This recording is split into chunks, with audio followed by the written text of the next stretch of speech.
दो देशों के ट्विटर से डील नहीं होती है। दो देशों के ट्विटर के राजस्व ने ट्विटर से ऐलान किया, उन्होंने समर्थन कर दिया, डील हो गई।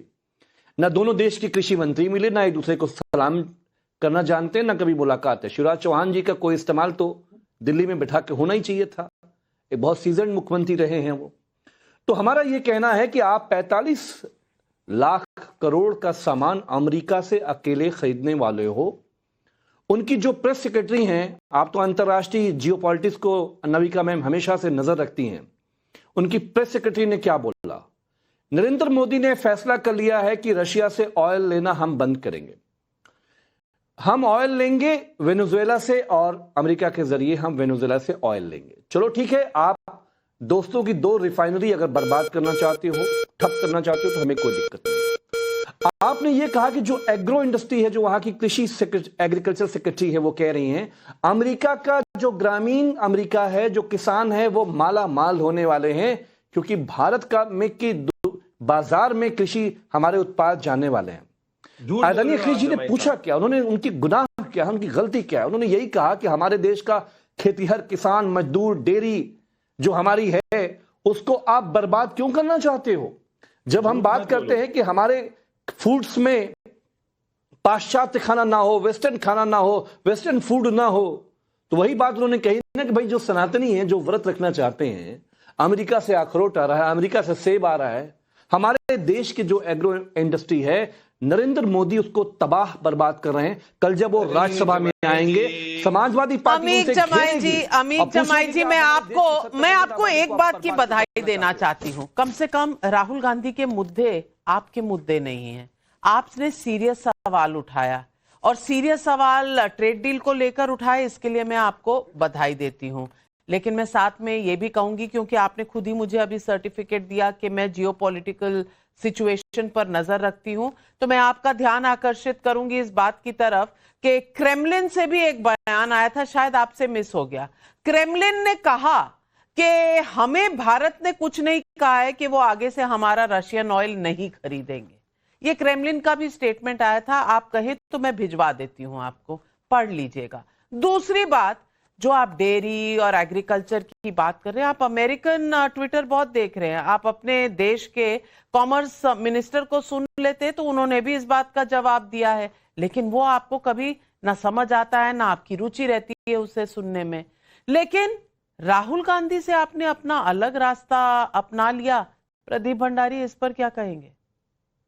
देखिए, इसी से समझ में आता है कि राहुल गांधी और कांग्रेस की क्या हाल समाजवादी पार्टी उत्तर प्रदेश चुनाव में करने वाली है। जैसे बाईपोल में कांग्रेस पार्टी भीख मांग रही थी कि 1 सीट दे दो, 2 सीट दे दो, 3 सीट दे दो, पर समाजवादी पार्टी ने 1 सीट भी नहीं दी। ऐसे ही मैं आज जमाई जी की तारीफ करना चाहता हूँ इस बात पे कि कम से कम आज उन्होंने राहुल गांधी और ये मुस्लिम लीग माओवादी कांग्रेस से करारा कर दिया, और इससे समझ में आता है कि इनके बीच का कोट अनकोट गठबंधन कैसा है। पर जमाई साहब, आप ना क्या है, आजकल पाकिस्तानी रेडियो ज्यादा सुन रहे हो या विदेशी चीजें ज्यादा देख रहे हो, देश की चीजें ज्यादा नहीं देख रहे? क्या पता कि आपकी ज्यादा जो शौक है वो विदेश में होंगे। ये देखो सच्चाई क्या है। जब हमारे हिंदुस्तान ने जाकर अभी ट्रंप यूएस के साथ में ट्रेड डील करी, उसके रशिया का ऑफिशियल स्टेटमेंट आया। रशिया ने कहा कि हमारे भारत के साथ में टाइज बहुत अच्छे हैं और हम इसको वैल्यू करते हैं। जब उनसे पूछा गया कि इंडिया और यूएस ने जो है ट्रेड डील करी, तो रशिया क्या कहता है? We respect bilateral relationships between US and India. तो भैया, रशिया को दिक्कत नहीं, बड़ी जमाई साहब को दिक्कत हो रही है। और हमारे कॉमर्स मिनिस्टर ने जब कह दिया कि भाई एक भी कृषि उत्पाद जो भारत में पहले नहीं आ रहा था वो अभी भी नहीं आएगा, तो हिंदुस्तान पे विश्वास क्यों नहीं रखते? और जमाई साहब, मुझे लगता है आप आदरणीय स्वर्गीय मुलायम सिंह यादव जी को भी नहीं पढ़ते हो और उनको भी नहीं सुनते हो, क्योंकि अगर आप उनको सुन रहे होते तो आपको पता चलता कि असली कायरता क्या होती है। ये रहा मुलायम सिंह यादव जी का बयान, और ये बयान है 29 अप्रैल 2013 का। वो कहते हैं कि यूपीए की सरकार से कायर सरकार उन्होंने नहीं देखी। तो कायरता की बात राहुल गांधी को बोलो, देशभक्ति की बात नरेंद्र मोदी से सीखो। जनता के सवाल आ रहे हैं। विवेक चौधरी मेरठ यूपी से पूछ रहे हैं, नरेंद्र मोदी को डरा हुआ बताने वाले विपक्षी नेताओं को मोदी का जवाब सुनने से डर लग रहा है क्या, जो स्पीच से पहले महिलाओं को आगे कर चाल चल रहे हैं? अविनाश पांडे का वाराणसी यूपी से सवाल है, प्रधानमंत्री किसी पार्टी के नहीं देश के होते हैं, उनका अनादर कर विपक्ष क्या साबित करना चाहता है? शंकर लाल राठौर का देवस मध्य प्रदेश से सवाल है, क्या मुद्दा विहीन राहुल गांधी हार की बौखलाहट में देश के विकास के फैसलों को डीरेल करना चाहते हैं? विवेक श्रीवास्तव, सवाल बहुत संगीन है और मैं पूछना चाहती हूं कि मुद्दों से हर आपने संसद का हाल क्या बना दिया है। कभी टेबलों पे चढ़ जाते हैं, कभी प्लेकार्ड लेके आ जाते हैं, कभी प्रधानमंत्री की सीट के सामने चले जाते हैं, कभी कागज फाड़कर स्पीकर पर फेंकते हैं, कभी हैकल करते हैं, मंत्रियों को गद्दार बुलाते हैं। ये क्या है? मुझे लगता है ये किसी कॉलेज की रैगिंग चल रही है, ये देश का संसद चल रहा है। देखिए, आप कम से कम एक बात की सराहना जरूर करेंगी, आप वरिष्ठ पोजीशन पर हैं, महिला हैं, और मेरी आपसे मुख्तलिफ राय हमेशा रहती है बहुत से मुद्दों पर, लेकिन आप इस पोजीशन पे हैं, इसके लिए आप एक रोल मॉडल है नाविका जी, लाखों करोड़ों महिलाओं के लिए जो रोज आपको टेलीविजन पे देखती हैं। पहली चीज तो आप कम से कम सराहना करिए कि चाहे प्रोटेस्ट हो, चाहे प्ले कार्ड हो, चाहे कुछ भी हो, संसद में भी महिलाओं कम से कम आगे हैं। और इंडिया अलायंस की जो नेत्रियां हैं वो खड़े होकर के अगर एक अग्रेसिव तरीके से प्रोटेस्ट कर रही हैं, मेरे ख्याल से वुमेन एम्पावरमेंट का ये एक अच्छा तरीका है, इसमें हमें कोई गुरेज नहीं करना चाहिए। आप मुद्दों के ऊपर जरूर प्रश्न करिए कि उनका मुद्दा सही था या गलत, लेकिन ये कहना जिस तरीके से बीजेपी और उसके सपोर्टर कह रहे हैं कि महिलाओं को आगे कर दिया, बिल्कुल करना चाहिए, हर चीज में महिलाओं को आगे करना चाहिए, और 50% की आबादी आगे रहेगी तभी देश बढ़ेगा। दूसरी बात, ऑनरेबल प्राइम मिनिस्टर नहीं आए, 5 बजे आना था, ये एक अनफॉर्चुनेट चीज है डेमोक्रेसी के लिए, मेरे देश के लिए, संसद के लिए भी। चाहे कुछ भी हो, मार्शल्स हैं, सिक्योरिटी है, सब कुछ है, प्रधानमंत्री को जरूर आना चाहिए था।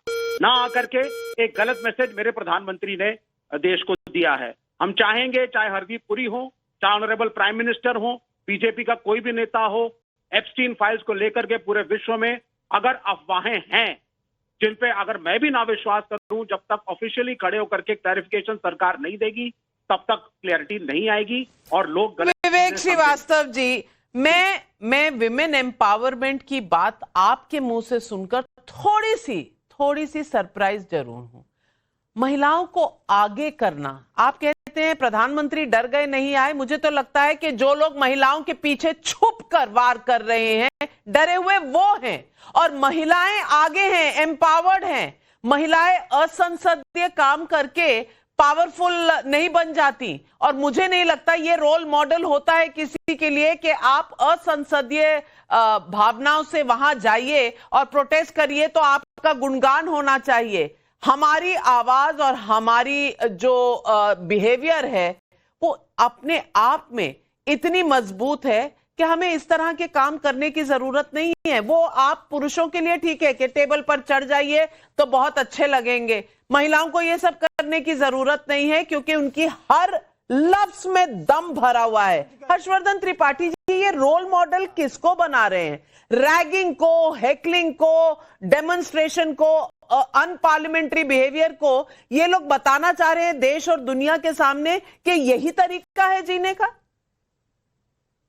नविका जी, आज सदन में भारतीय जनता पार्टी के सांसद निशिकांत दुबे ने जो टिप्पणी की है वो बेहद घटिया टिप्पणी है कि देश के प्रधानमंत्रियों को अय्याश, गद्दार, भ्रष्टाचारी ये सब कहा गया, और वो सब छपी पुस्तकों के हवाले से कहा गया।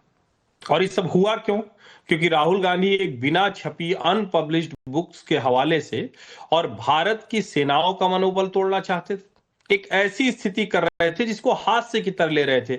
और वो अगर देखिए, मैं तो समझ नहीं पाया सत्ता पक्ष के लोग क्या रणनीति बनाते हैं। मैं तो ये मानता हूं कि राहुल गांधी को बिना छपी पुस्तक भी पढ़ लेने देना चाहिए था, उसके बाद उसको एक्सपंज करा देते, उसको ऑफ रिकॉर्ड करा देते क्योंकि नियम होता। लेकिन जरा सोचिए वो कह कैसे रहते। अच्छा, ऐसे नहीं तो हम ऐसे बोल देते हैं। अब आज निशिकांत दुबे ने और प्रधानमंत्रियों पर वो घटिया टिप्पणी हुई है, मैं तो उसको ठीक नहीं मानता हूं किसी भी नेता पर इस तरह की टिप्पणी। लेकिन जितनी चीज है उन्होंने पुस्तकों के हवाले से दी, संदर्भ के साथ दी, बाकायदा उन लोगों के हवाले से दी जो प्रधानमंत्रियों के साथ काम करने वाले रहे, कोई उनका पीए रहा, कोई उनके साथ बहुत नजदीक संबंधों में रहा। वो सब कुछ आज देश ने देख लिया। देश ने यह भी देख लिया कि कैसा